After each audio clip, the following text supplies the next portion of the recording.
I love the idea of driverless vehicles of, all types. If we can automate every single vehicle, we need to. But at the moment, it's still not perfected, and we need a whole lot more testing. But once it's perfect, it'll be great for everybody, especially those with disabilities that prevent them from being able to drive or be too independent, or like elderly people who uh, can't really drive anymore. Instead of being stuck in the house or dependent upon somebody driving around, they can just use a drone vehicle. A car stopped in the middle of the street blocking emergency responders. Another getting very close to a city bus. This one seemingly confused by road construction and frozen in its tracks. Finally stopped right before falling into a hole. Some robot drivers in training do not seem to have learned all the rules of the road. I'm seeing at least one incident a day now with autonomous vehicles. For years, the city by the bay has served as the testing ground for a fleet of robo-taxis from Google's Waymo and GM's Cruise. Driverless cars you can hail with the touch of a button. But when things go wrong, they are a traffic nightmare and posing. If these cars are still being trained, they should be stuffing them with a driver so that if something goes wrong, it can be documented, and then the car be, manually removed out of the situation.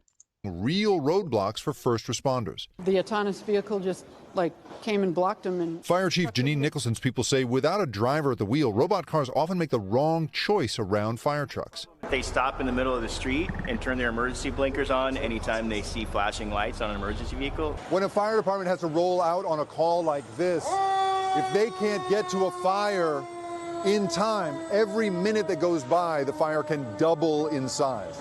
Firefighters describe driverless cars rolling into fire scenes, running over hoses, even having to break windshields to stop a vehicle. the technology is not ready for prime time. The director of transportation here says 911 calls about robot cars have tripled in the last year. But here's the thing. We have no regulatory authority over them whatsoever. Even though it's your city that's being affected? That's right. It's our city and our streets, but the state of California has preempted municipal authority over autonomous vehicles, unlike taxis or scooters. He's filed protests with state officials and says, unlike other industries, robot car companies share only limited data. Cruise did not respond to interview requests, but Waymo says robot drivers are on their way to being safer than humans. After all, more than 42,000 Americans died in vehicle accidents last year. We have very infrequent events that occur, but they do get a lot of attention.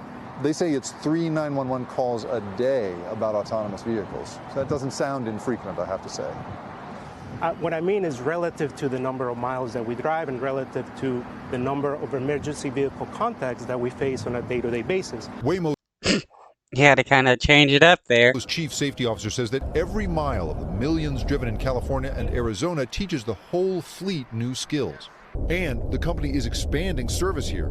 LA is next. We hope to increase the number of rides 10x by next summer. A tenfold expansion of autonomous vehicles here in San Francisco would have a dramatic impact on congestion. It would result in significant delays to our transit system and to emergency vehicle response time. And it might even cause a threat to safety, to hear you tell it. Yes. Jake Ward, NBC News.